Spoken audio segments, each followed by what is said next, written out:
My fellow citizens and residents, I address you this evening to explain to you recent legislative developments in the National Parliament of St. Kitts and Nevis, touching and concerning the Special Sustainability Zones Authorization Law, passed with unanimous support in the Parliament on Monday, 11th August 2025.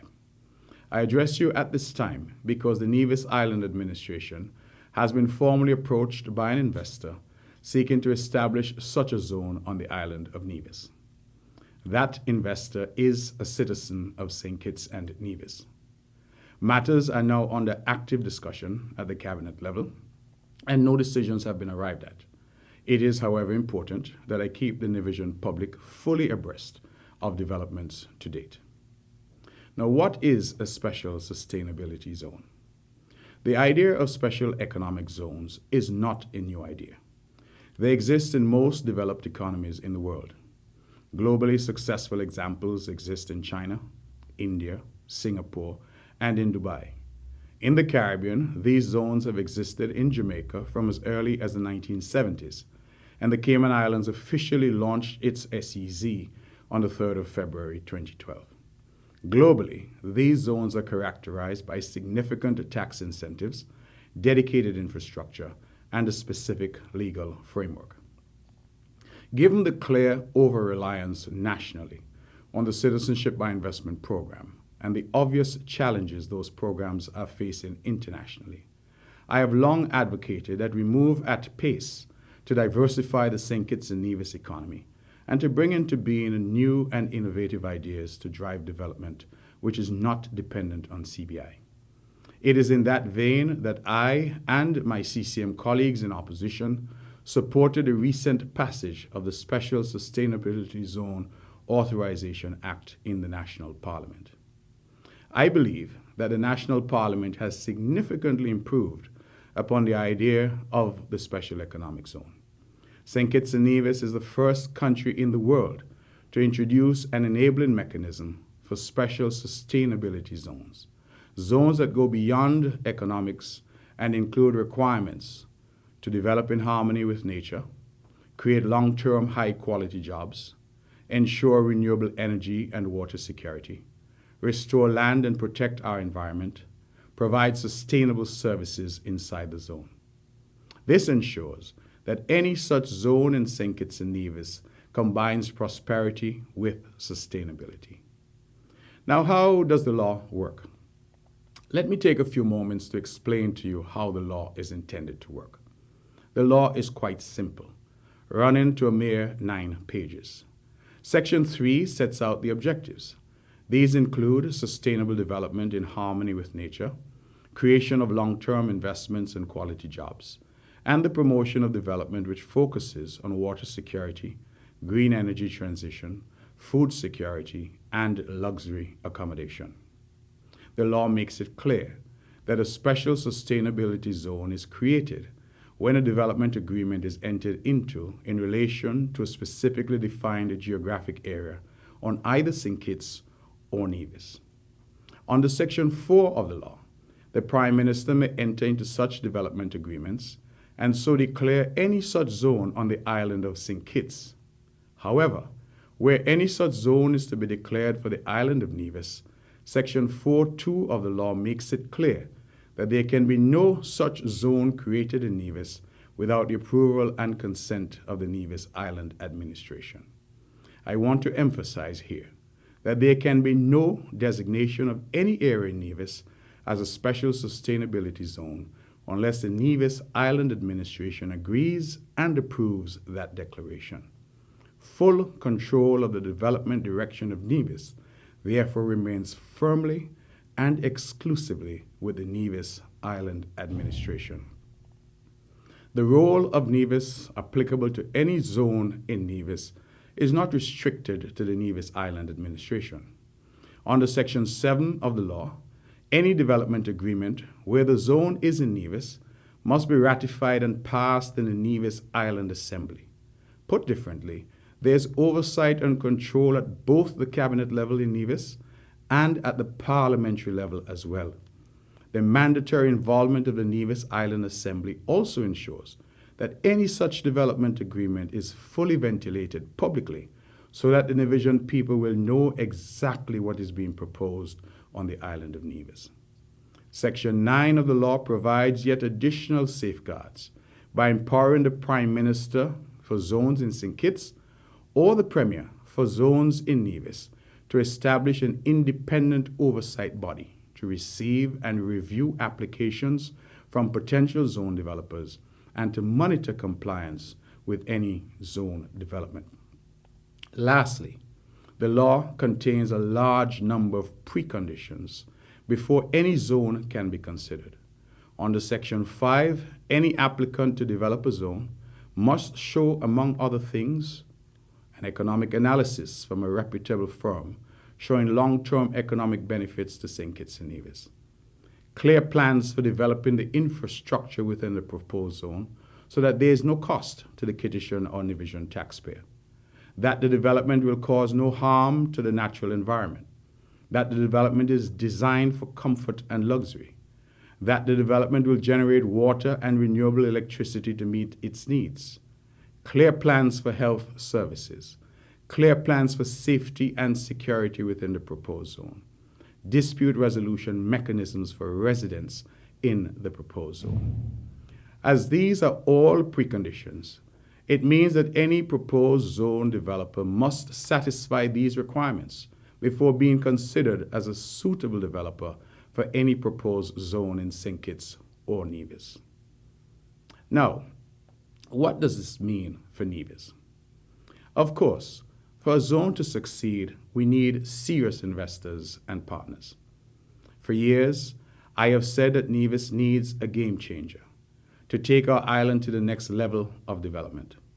The current investor has proposed a development for Nevis which has the potential to create thousands of permanent jobs for Nevisians at home and allow Nevisians abroad to come back home and find meaningful employment, bring billions of dollars of investment to our island, generate hundreds of millions in direct revenue for government, which will allow us to improve healthcare, strengthen education, upgrade our infrastructure, and expand social services, dramatically increase tourism and international recognition, making Nevis a leader in the Caribbean and a shining example to the world, preserve all historic sites and full access to our people, create significant opportunities for new businesses and the expansion of existing local businesses into the zone. I anticipate that more details will be shared in the weeks ahead, but I see before us a future fueled by prosperity, sustainability, and indomitable Nevisian pride. Let me now turn my attention to some of the false remarks being bandied about in the public domain by the usual opposition forces. Sadly, it seems that some in Nevis are staunchly opposed to any form of development coming to our island. On the one hand, they argue that investors are out at sea, but whenever they hear that investors are coming ashore, they can be counted on to fabricate every conceivable attack on those investors and on any proposed investment in an effort to stop the progress of Nevis. These tactics are well known now, from the Mondo Track to the Oali Water Taxi Facility to the reconstruction of Vance Amory International Airport. All have been met with the same tired rhetoric and misrepresentations of the opposition. They allege that lands in Nevis will now be controlled by the Prime Minister. That is categorically false. No special sustainability zone can ever be declared on the island of Nevis without the full approval of the Nevis Island Administration and a ratification by the Nevis Island Assembly. This ensures that Nevis remains in control of Nevis.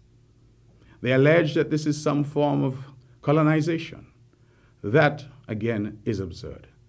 Any zone established in Nevis remains fully under the laws of Nevis and the Constitution of St. Kitts and Nevis.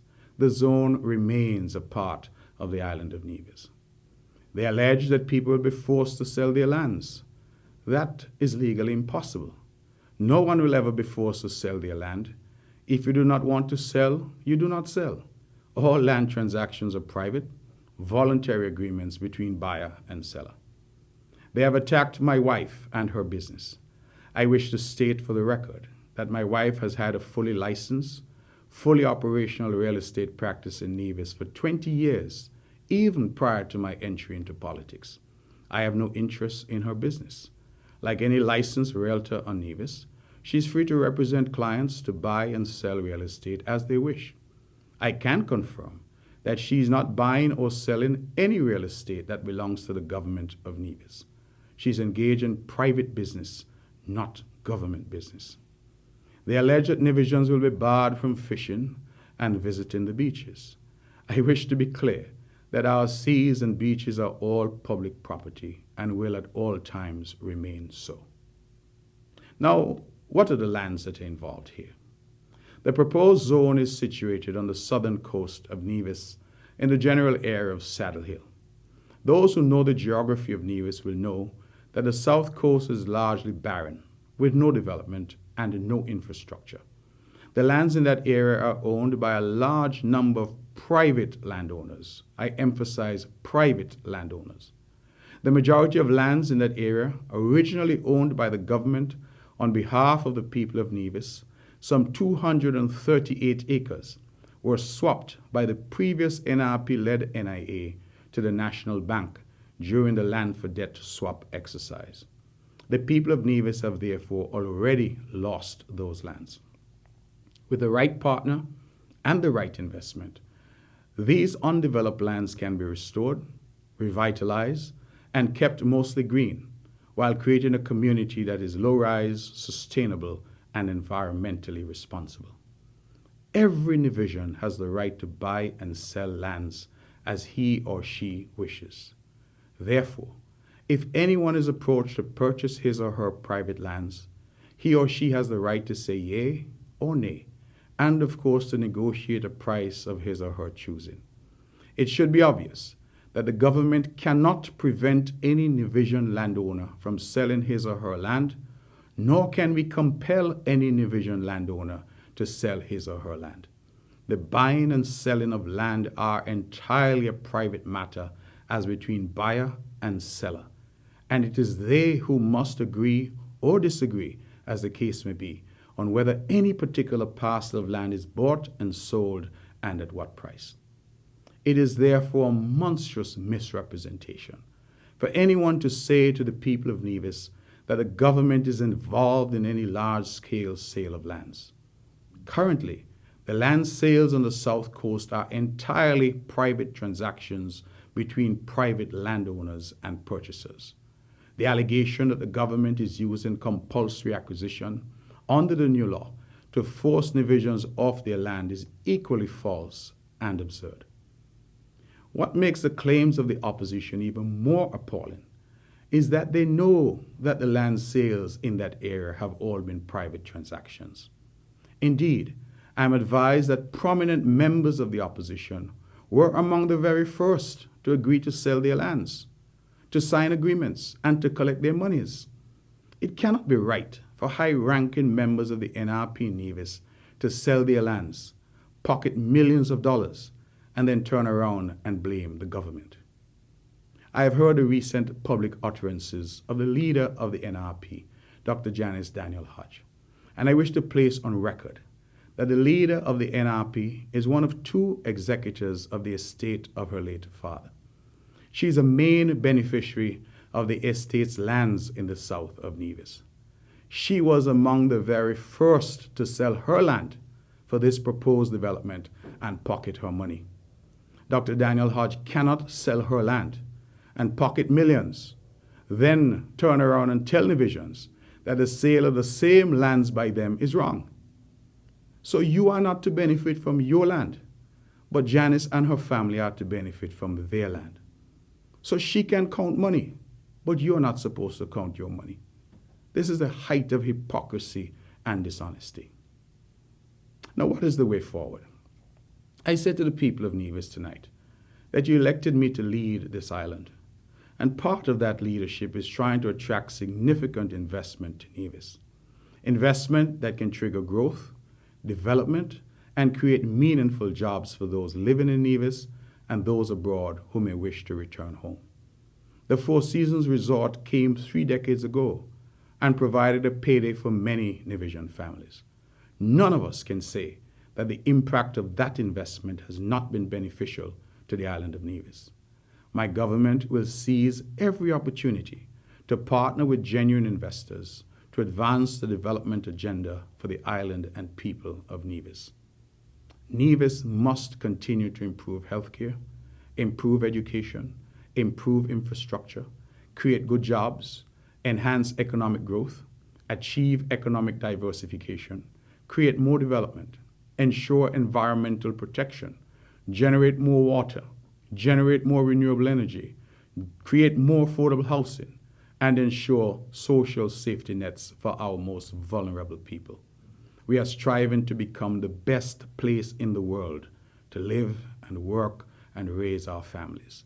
That, brothers and sisters, is our mission and our sworn duty. I extend my hand to the opposition in Nevis. Please put aside the hypocrisy and efforts to mislead our people and join our efforts to develop Nevis in a sustainable manner for the benefit not only of us who are here today, but also for the benefit of generations of Nevisians yet unborn. Building is what my government is trying to do. I ask that all Nevisians join us in building Nevis rather than seeking to destroy it. I commit, as always, to come back to you with additional information as and when these discussions progress. I confirm also that we intend to have a series of town hall discussions so that our people can not only stay informed, but be able to lend their voices and ideas to this new development for our beloved Nevis. This government has always been open and transparent with the people of Nevis. That does not change, and that will never change. May God continue to bless us, and may we in time be able to attract the level and scale of investment that will catapult Nevis into a position as a leading economy in the Caribbean region. Thank you.